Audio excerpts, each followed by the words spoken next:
ඇත්තරම ආණ්ඩුවට වැඩ බැරි නිසා විපක්ෂන සමහර අයව ආණ්ඩු පක්ෂයට ගන්න හදා ඉතින් නලින්ද ජයතිස් සහෝදරය ඔන්න එකට කෙලිම උත්තර දෙල් තියෙනවා අපි වීඩියෝට ගිහිල්ලා ඊට පස්සේ අපි සාකච්ඡා දිගටම කරගෙන යමු ඊට කලින් පොඩි දෙයක් කරන්න මේ වීඩියෝකට පහලින් ලයික් එකක් දාලම අපි වීඩියෝ එක පටන් ගමු පොඩ්ඩක් මේ කතාව අහන්න මේ මවුස් එක කියන පාර්ලිමේන්තුවේ ඉන්න කිසිම කෙනෙක් විපක්ෂයෙන් ආණ්ඩු පක්ෂයට ගන්න අපේ කැමැත්තක් උත්සාහයක් නැහැ. මම දැක්කෝ තැන් තැන් වල මේ ඒගොල්ලෝ කියනවා අරයව ගන්නවා මෙයාව ගන්නවා කියලා පළවෙනිම කියන්න කැමති. මෙරට ජනතාව 2024 නොවැම්බර් මාසයේදී අලුත් පාර්ලිමේන්තුවක් පත් කළා. ආණ්ඩු පක්ෂයට 159 දෙනෙක් පත් කළා. කොටසක් විපක්ෂයට පත් කළා. ඒ ජනවරම අපි ගරු කරනවා. නිසා පාර්ලිමේන්තුවේ ඉන්න කිසිම කෙනෙක් විපක්ෂයෙන් ආණ්ඩු පක්ෂයට ගන්න අපේ කැමැත්තක් උත්සාහයක් නැහැ. සමහරුන් එහෙම කැමති තිබුණට අර හීනෙන් හරි උදේහැරනකොට හරි කිව්වට මටත් කතා කරා.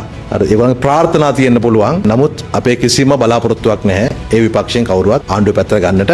ඒ කුඩා කණ්ඩායමක් එක එක ප්‍රවෘත්ති හදලා ඒ ප්‍රශ්නේ අපිට දාන එක තීරුමක් නැහැ. එහෙම ඉන්නවා මේ එකක් බලයේ ගිලිහීම නිසා දෙවෙනි එක මේ යන අධිකරණ ක්‍රියාමාර්ග නිසා කලබලයට සහ ඉච්ඡා බංගත්වයට පත්වෙච්ච කණ්ඩායමක් විටින් විට වගේ සුළු සුළු නිවුස් ගහන බව මට පේනවා. එහෙම දෙයක් වෙන්නේ නැහැ. එපමණක් නෙමෙයි ජනවරමට එරෙහිව පක්ෂ මාරු කරන අය සම්බන්ධයෙන් മന്ത്രി දුර අහෝසි කරන පනත් කෙටුම්පත පාර්ලිමේන්තුවේ කඩනමින් ඉදිරිපත් කරනත් අපි බලාපොරොත්තු වෙනවා. ඔව් එහෙම තමයි. හැබැයි මිනිස්සු කැමති පොඩි වයිබ් එකකුත් තියෙනවා නේද මේ දවස්වල පොඩක් කතාවට යනවා. මගේ නම් පෞද්ගලික කැමැත්තක් නැහැ. මේ හර්ෂද සිල්වා සහ සරත් පොන්සේකා දෙන්නටත් ආණ්ඩුවෙන් ඒක ප්‍රසිද්ධි මාධ්‍ය බව අහනවා මම දැක්කා මේ එහෙම කතාවරෝ තනතුරක් ගන්නවද කියලා සරත් පොන්සේකා නම් කියලා කිරීම තනතුරක් ගන්න නැහැ. සුහද සාකච්ඡාවක් වෙයි.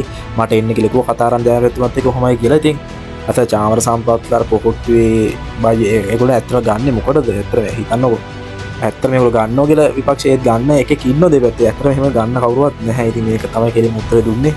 හරිම සරලයි. අරගොල්ලෝ දැන් ගොඩක් අය කියන අපේ කතාරා තව සමහර දිනයක කියනවා මෙන්න මේ දවස්වල ආණ්ඩුවක් නම් දිලිත් කියනවා දැන් දුන්නෝ දැන් ගහනවා කියලා දිලිත් ජයවීර ඔයගොල්ලෝ කවුරුත් දන්නවා.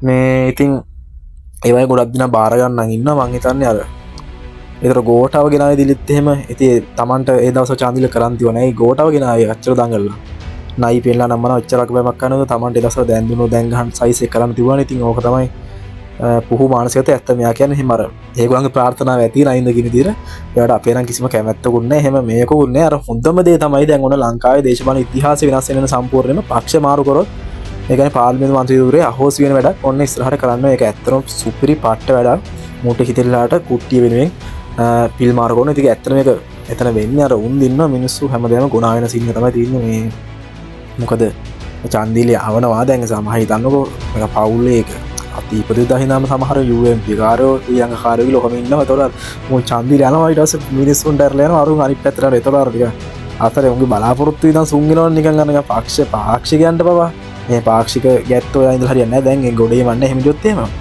මම NPPට චන්දන බොහෝ දෙනොත් ඒ NPPවත් මම JP මොකෙක් වන්නේ මේ තරුණ තරුණ මේගොල්ලෝ මොන පක්ෂික වන්නේ අදටත් නැහැ මේගොල්ලෝ 2029 මේගොල්ලන්ගේ නමත් ඒ තුන් ඒ පක්ෂේ නෙමෙයි උන් දෙන්නේ හරි පක්ෂෙට ඒ ඉන්න පිරිසෙන් හොඳ පක්ෂෙට ඉතින් ඕක තමයි අද කතාව මම හිතනවා ඔයගොල්ලන්ගේ අදහස මට ගොඩක් වටිනවා ඔයගොල්ලන්ගේ මේ වීඩියෝ බලනවා වගේ අදහස පහලින් කමෙන්ට් කරන්න මොකද්ද මේ සමාජ මේ ලංකා දේශපාලන යන තත්ත්වය මේක හොඳයිද පොසිටිව් වයිබ් එකක් තියෙන්නේ අනිවාර්යෙන් පොසිටිව්ද මේ අපිට බලාපොරොත්තු තියාගන්න පුළුවන්ද කියලා කමෙන්ට් එකක් දාන්න ගොඩක් වටින වීඩියෝ බලන ඔයගොල්ලන් කමෙන්ට් අදහස් වෙන තමයි මේ වැඩි ඉස්සරහ දුවන්නේ වීඩියෝට ලයික් එකක් දාන වීඩියෝ වටිනවා නම් මේ වගේ අදහස් ඒ වගේම ඔයාගේ යාළුවන්ට FB එකේ වගේ සෝෂල් මීඩියා වල ඉන්න යාළුවන්ට මේක ෂෙයා කරන්න අමතක කරන්න පහ එහෙනම් අදට ගිහින් එන්න අපි මේ වගේ වටින කියන වැදගත් වීඩියෝ එකකින් එක්වන්ට හම්බෙමු සුබ දවසක්